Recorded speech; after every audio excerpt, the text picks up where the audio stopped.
दर्शकों, आज का हमारा पहला विषय है झारखंड में उपयुक्त सुगंधित पौधों की वैज्ञानिक खेती किस प्रकार से की जाए। तो आइए देखते हैं इस कार्यक्रम में। झारखंड एक कृषि प्रधान राज्य है। यहाँ की जलवायु और भौगोलिक स्थिति सुगंधित फसलों की खेती के लिए काफी उपयुक्त है। सुगंधित फसलें वस्तुतः वैसी फसलें होती हैं जिसके तेल या उससे निकलने वाले पदार्थ सुगंधित होते हैं। ये सुगंधित फसलें दो तरह की होती हैं, एक तो खाने योग्य होती हैं तथा दूसरा खाने योग्य नहीं होती हैं। सुगंधित फसलों का उपयोग खाने, कॉस्मेटिक, परफ्यूम तथा तेल आदि के रूप में होता है। अपने झारखंड प्रदेश में बहुत सी सुगंधित फसलों की खेती होती है। आज हम पहुंचे हैं BAU, जहां पर हम जानेंगे कि सुगंधित फसलों की झारखंड में वैज्ञानिक खेती कैसे करें।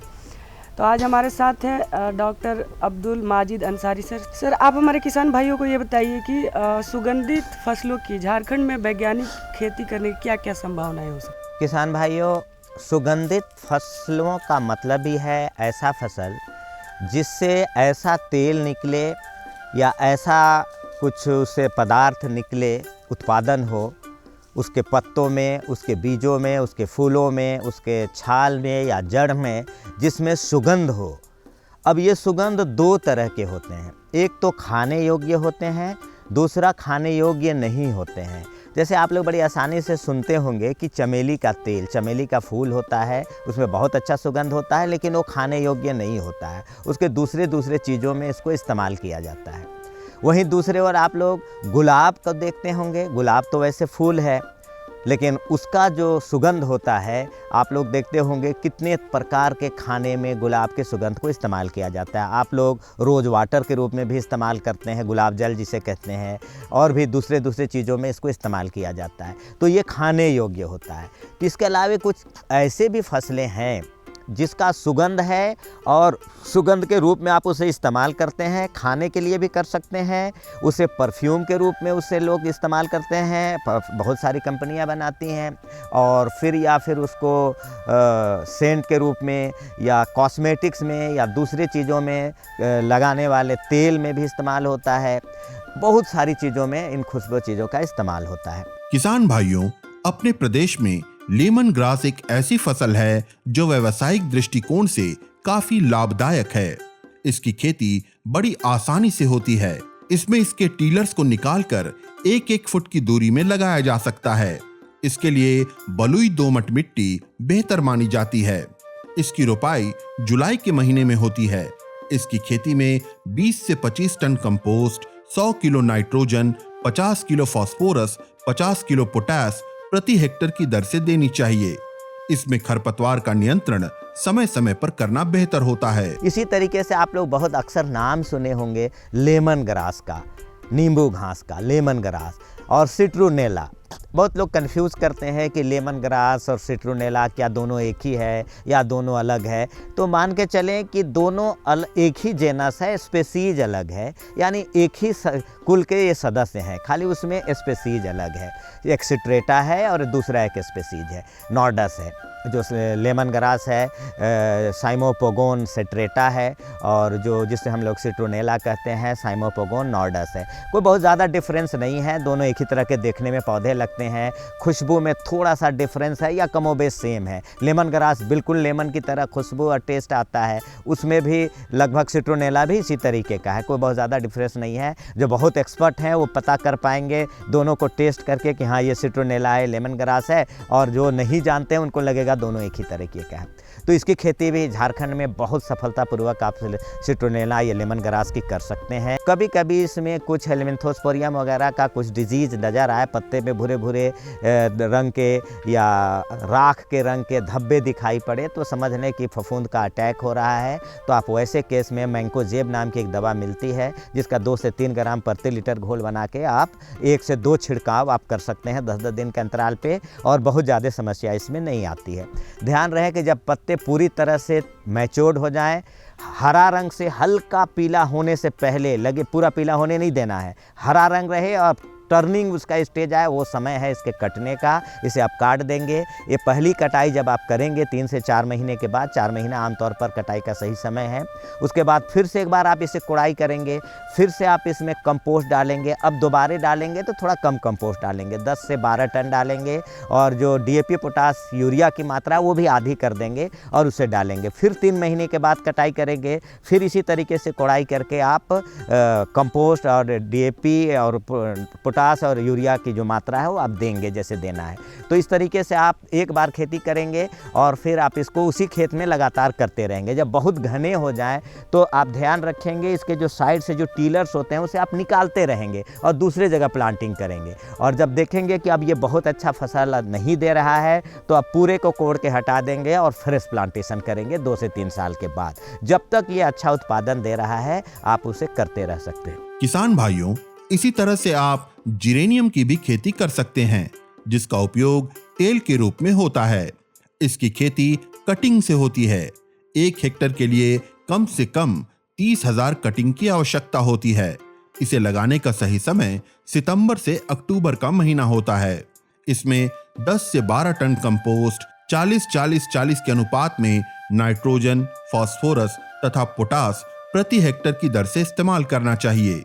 कि जिरेनियम भी एक फसल है और जिरेनियम का जो तेल होता है उसे जो निकाला जाता है डायरेक्टली उसका हमारे कंपनियों ने क्या किया है, जिरेनियम ऑयल जो जिरोनेल नाम से आता है उसको जिरेनियल को क्या करते हैं कि डायरेक्टली परफ्यूम के रूप में भी यूज़ कर सकते हैं।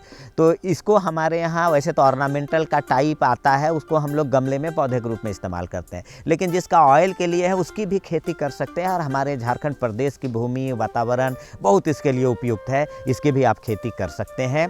इसमें आप क्या कर सकते हैं, इसे 60 से 60 सेंटीमीटर की दूरी पे आप लगाएंगे और कटिंग से इसको लगाते हैं। 1 हेक्टेयर में इसकी कटिंग की आवश्यकता लगभग 30,000 की आवश्यकता होती है। आप इसको सितंबर अक्टूबर महीने के लगाएं, सबसे अच्छा समय है। 10 से 12 टन प्रति हेक्टेयर की दर से आपको कंपोस्ट की ज़रूरत होगी।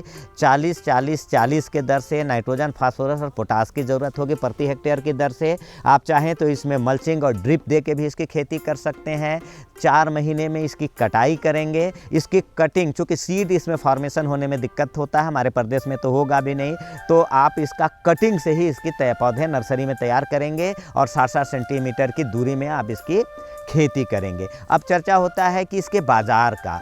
देखिए, ये जो सुगंधित फसलें हैं जिसकी भी आप पत्ती की कटाई करेंगे तो उसको बेचने के लिए हर कोई ख़रीदार नहीं होगा। ये फल या सब्जी या अनाज या तिलहन दलहन नहीं है, आलू प्याज नहीं है कि कोई भी खरीदेगा। इसको वही खरीदेगा जिसके पास डिस्टिलेशन प्लांट है इससे ऑयल एक्सट्रैक्ट करने के लिए।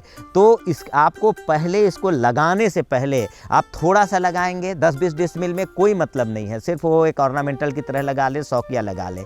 जब भी आप लगाएंगे तो इसे बड़े पैमाने पर लगाएंगे, कम्युनिटी स्तर पर लगाएंगे, 10-20-50 किसान मिल के लगाएंगे, पूरा गाँव के गाँव लगाएंगे। और लगाने से पहले सुनिश्चित करेंगे कि किसी कंपनी से टाई अप करेंगे जिसके पास डिस्टिलेशन प्लांट है, जो इसे खरीदेगा और किस रेट से खरीदेगा वो भी आप तय कर लेंगे। आप अपना उसका लागत और मुनाफा देख लेंगे, उसके बाद आप इसकी खेती करेंगे। इसके लिए विशेषज्ञता की आपकी ज़रूरत होगी। अगर आपको प्रशिक्षण की ज़रूरत है तो आप लखनऊ में central institute for medicinal aromatic plant है लखनऊ में, CMAP, वहाँ जाके प्रशिक्षण आप ले सकते हैं, डिस्टिलेशन प्लांट देख सकते हैं। अगर कोई पढ़े लिखे युवा जिसके पास पूंजी है, अगर वो चाहते हैं डिस्टिलेशन प्लांट लगाना तो उसका भी प्रशिक्षण लखनऊ में मिल जाएगा। देख के आएंगे कैसे होता है, कैसे खेती होती है, कैसे इसका ये होता है। किसान भाइयों, सुगंधित फसलों से आय की बड़ी संभावना होती है। यदि इसकी खेती समूह में की जाए और बाजार का पहले से प्रबंध कर लिया जाए तो इनकी खेती काफी लाभदायक सिद्ध हो सकती है। दर्शकों, हमारा दूसरा विषय है आज गेहूं फसल में समसामयिक देखभाल कैसे की जाए। तो आइए जानकारी लेते हैं। अपने झारखंड प्रदेश में गेहूं एक महत्वपूर्ण खाद्यान्न फसल है जिसकी खेती रबी के मौसम में होती है। इसकी अच्छी पैदावार के लिए इसकी समसामयिक देखभाल अति आवश्यक है। इसके लिए सबसे पहले इसकी सिंचाई पर ध्यान देना जरूरी होता है। गेहूं के अच्छे उत्पादन के लिए इसमें 6 सिंचाई करना बेहतर होता है। बुआई से लेकर कटाई तक में इसमें 20-20 दिन के अंतराल पर सिंचाई करना बहुत ही आवश्यक है। गेहूं की फसल को पकने में जब 25 से 30 दिन बच जाएं, तो ऐसे में एक सिंचाई देने से इनके दाने में दूध भरने की प्रक्रिया अच्छे से होगी। आज हम आए हुए हैं बिरसा एग्रीकल्चर यूनिवर्सिटी और हमारे साथ है डॉक्टर परवेज़ आलम, जिनसे हम बात करेंगे गेहूं फसल में समसमय की देखभाल के बारे में। तो आइए इनसे जानते हैं कि जो भी हमारे किसान भाई गेहूं फसल कर रहे हैं वो अपने फसल की देखभाल कैसे कर सकते हैं। देखिए, एक अच्छे गेहूं फसल उत्पादन के लिए गेहूं में हम कहते हैं कि कम से कम 6 सिंचाई गेहूं में पड़ना चाहिए। तो जो कि बुआई के समय से लेकर कटाई के समय तक 20-20 दिन के अंतराल पे हम लोग उसको वहाँ पर देते हैं। अभी क्या है कि करीब करीब गेहूं के पकने में हमको लगता है कि अब 30 से 25 दिन का समय बचा हुआ है, और इस समय जो है एक सिंचाई गेहूं के फसल में देना अत्यंत आवश्यक है। ये सिंचाई क्यों देना आवश्यक है? क्योंकि अभी गेहूं के फसल में जो उसके दाने बने हैं, दाने में दूध भरने का समय है ना, मिल्किंग स्टेज बोलते हैं। तो दूध भरने का समय है, और ये दूध भरने के बाद ये बाद में फिर डफ स्टेज में जाएगा, यानी ये कड़ा होगा, और कड़ा होने के बाद तब हम फसल को काटते हैं। लेकिन अगर इस समय सिंचाई पानी कम रहेगा खेत में, तो क्या होगा कि ये जो दूध बढ़ने की जो प्रक्रिया है ये बाधित होगी, और किसान भाई को जितना फसल मिलना चाहिए वो फसल नहीं मिलेगा। इसलिए मेरा आपके माध्यम से किसान भाई को ये सुझाव है कि कहीं से भी एक पानी अभी खेत में आप अवश्य डालिए। किसान भाइयों, गेहूं की कटाई से पहले ये सुनिश्चित करना बहुत जरूरी होता है कि आपकी फसल पकी है या नहीं। इसकी जांच के लिए अपने खेत के विभिन्न स्थानों से थोड़े थोड़े गेहूं के दाने को तोड़ लें। फिर उन दानों को अपने दांतों से काट कर देखें। यदि उसमें से कट की आवाज आती है तो फसल के काटने का उपयुक्त समय आ चुका है। देखिए, फसल का जो पकना होता है उसको हम जो आम बोलचाल के भाषा में हम समझते हैं, हम ये कहते हैं कि अगर फसल का रंग हरा से पीला हो गया तो हम कहते हैं कि फसल पक गई है, यानी सुनहले रंग का हो गया तो हम कहते हैं कि फसल पक गई है, अब आप इसको खेत से काट लीजिए। लेकिन आप देखे होंगे कि फरवरी का महीना जैसे ही ख़त्म होता है और जब मार्च का महीना शुरू होता है तो बहुत तेज़ पछिया हवा का चलना शुरू हो जाता है, और ये जो पछिया हवा होती है ये बिल्कुल ड्राई होती है, शुष्क होती है। तो क्या होता है कि जब ये आपके फसल से होकर के गुजरती है तो ये पछिया हवा फसल से जो नमी है उसको चुरा लेती है, और नमी चुराने के पश्चात क्या होता है कि फसल पीला दिखने लगता है। यानी इसको हम लोग कहते हैं कि फोर्स्ड मैच्योरिटी, मतलब अभी वो पकने के लिए तैयार नहीं था, लेकिन इस तरह का सिचुएशन बना कि वो उससे नमी चली गई, उसका हरापन जो है वो धीरे धीरे पीला होने में कन्वर्ट होते चला गया, और किसान भाई समझते हैं कि हमारा फसल पक के तैयार हो गया और हम काट लें। तो ऐसा गलती बिल्कुल नहीं करना है। इस सिचुएशन से बचने के लिए हम जैसा कि आपको बताएं कि एक पानी अभी ज़रूर खेत में ज़रूर दें, नमी को सुनिश्चित रखें। अब ये सवाल उठता है कि आप कैसे पहचानेंगे कि आपका फसल पक गया है। तो अक्सर किसान भाई यहाँ भी गलती करते हैं। होता क्या है कि किसान भाई के खेत में फसल 10 दिन 15 दिन पहले से पक के तैयार है, लेकिन किसान भाई सोचते हैं कि नहीं, कुछ दिन अभी और छोड़ देते हैं ताकि मेरा जो दाना है वो और पुष्ट होगा और हमको अच्छा पैदावार मिलेगा। नहीं, ऐसा करने से किसान भाई को नुकसान होता है। कैसे नुकसान होता है?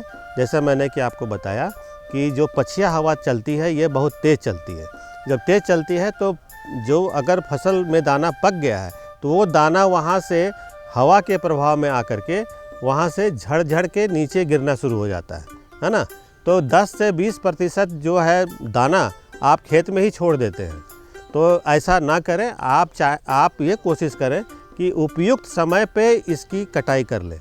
अब फिर प्रश्न आता है कि ये उपयुक्त समय क्या होगा, कैसे पहचानेंगे कि हमारा धान का फसल पक के तैयार हो गया है। मैं आपको बताना चाहता हूँ आपके माध्यम से कि किसान भाई क्या करें कि अपने खेत के चारों तरफ एक चक्कर लगाएं, घूमें, खेत के बीचों बीच में जाएं और कहीं कहीं से एक गेहूं का दाना को तोड़ करके अपने दांत के बीच में रखें और उसको दबाएं।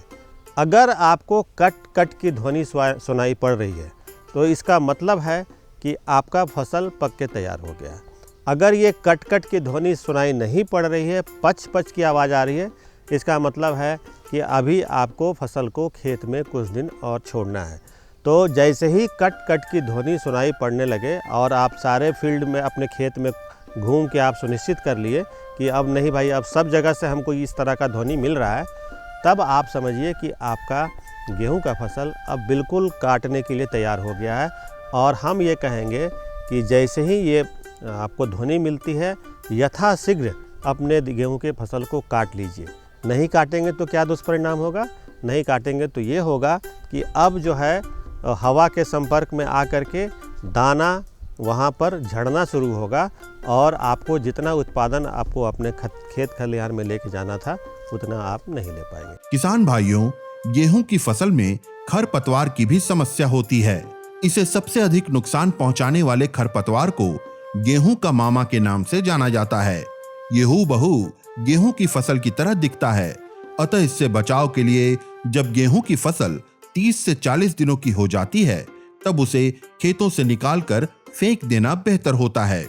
बिल्कुल, ये खरपतवार ऐसा है कि इसको शुरू से ही हटा देना चाहिए और शुरू में इसकी पहचान हो जाती है।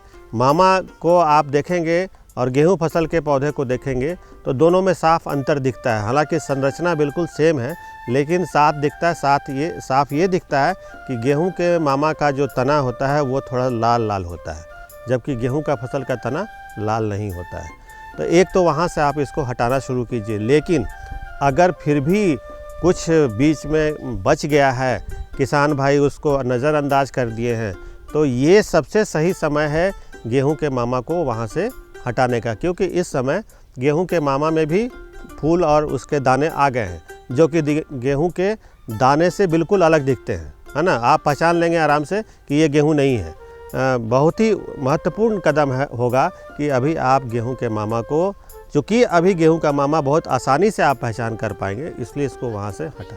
किसान भाइयों, इस तरह से यदि गेहूं की खेती करते वक्त उसकी देखभाल का ख्याल रखेंगे तो निश्चित तौर पर आप उसका अच्छा उत्पादन लेकर अपनी आमदनी में वृद्धि कर सकते हैं। आशा करती हूँ आज का जो हमने कार्यक्रम आपको दिखाया वो आपको काफ़ी पसंद आया होगा और जो हमारे विशेषज्ञ ने आपको बताया उससे हमारे किसान भाइयों को काफ़ी लाभ मिला होगा। हमसे जुड़े रहने के लिए हमारा पता जरूर नोट कर लीजिए। हमारा पता है कार्यक्रम कृषि दर्शन, कृषि प्रकोष्ठ द्वारा केंद्र निदेशक, दूरदर्शन केंद्र, रातू रोड, रांची। पिन संख्या है 834001। नमस्कार, जोहार।